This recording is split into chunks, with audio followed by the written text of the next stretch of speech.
Well, there has been a change atop the Republican Party here in Minnesota. Last week, the state GOP elected Tony Sutton as their new party chair.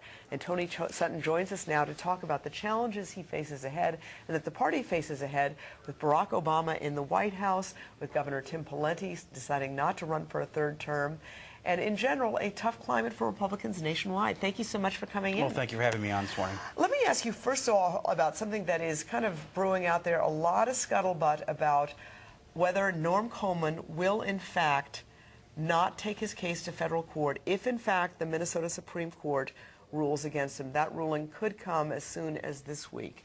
Your thoughts on that? Well, we sure hope that the Minnesota Supreme Court rules in our favor. We think that the law is pretty clear, that the various counties had different standards when applying towards the absentee ballots, and so we think that we have a really strong case. But for some reason the Supreme Court rules against us. I would respect whatever decision Senator Coleman makes. I sure hope he decides to appeal, because I think we have a pretty good case, but we'd really back up any decision that he made. All right, just want to put you on the spot. Have you heard the scuttlebutt that he will not take it to federal court? I mean, that talk is definitely out there. Well, I have not heard that. I know that's the rumor on the street. I have not heard that. When I've talked to Senator Coleman, he's made no indication to me of that, and we're going to support him 100%. If the Minnesota Supreme Court does not rule in our favor and he wants to appeal, we'll help him. All right. We talked, before we went on about a lot of angst in the Republican Party about what should we do. A very popular president. Past elections have not gone well, at the state level and also nationally. You told me you think that the days of angst and hand-wringing are coming to an end. Well, I think so. I think we're starting to move beyond that. We're beginning our sea legs again. I mean, the Republican Party had drifted the last few years. I mean, the party of fiscal responsibility was spending money like crazy in Washington, and the party of limited government until Barack Obama had overseen the largest increase in government in U.S. history. But we're getting our sea legs again. We're getting back to our principles of being fiscal conservatives, of being people supporting limited government, and we think we have great opportunities in 2010. We think that the administration in Washington is overreaching. This isn't the change people voted for, trillions and trillions of dollars of deficit spending, and we think that's going to present a great opportunity for Republicans in the next election. All right, well, let's talk about 2010. Obviously, the governor's race coming up. It's hard to keep track of how many Republicans are in the race. Overall, Democrats, Republicans, all told, what, more than 20, definitely. A couple dozen. Okay. Obviously, a very important position for Republicans with Democrats controlling the legislature.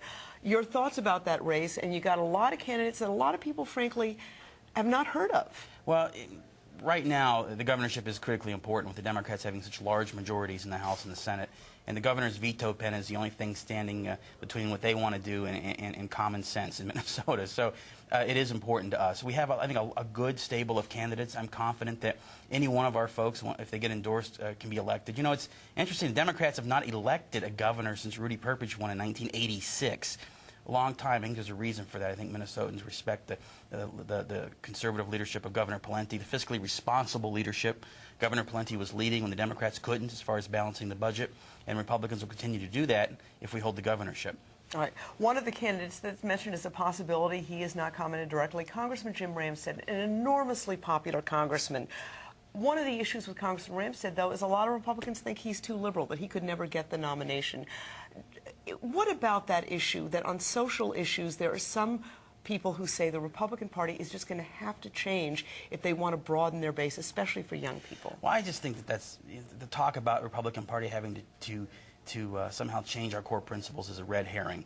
I think the fact of the matter is, when you look at the last couple of election cycles, the reason we've been losing is we've lost the confidence of a lot of right-of-center voters. If you look at fiscal issues, which I mentioned earlier, we lost the confidence of a lot of right-of-center voters, and that's the reason we were losing elections. It's not like the country suddenly became liberal and voted for Barack Obama. I mean, people live their lives conservatively. People, I think, when they vote for Republicans, they want people who are going to be for limited government and lower taxes and traditional values. And when they don't, it's because usually we've somehow not fulfilled our promises on those issues. And that's where we have to regain our credibility. But I don't think the party has to change its core values. The opposite. We need to get back to our core principles.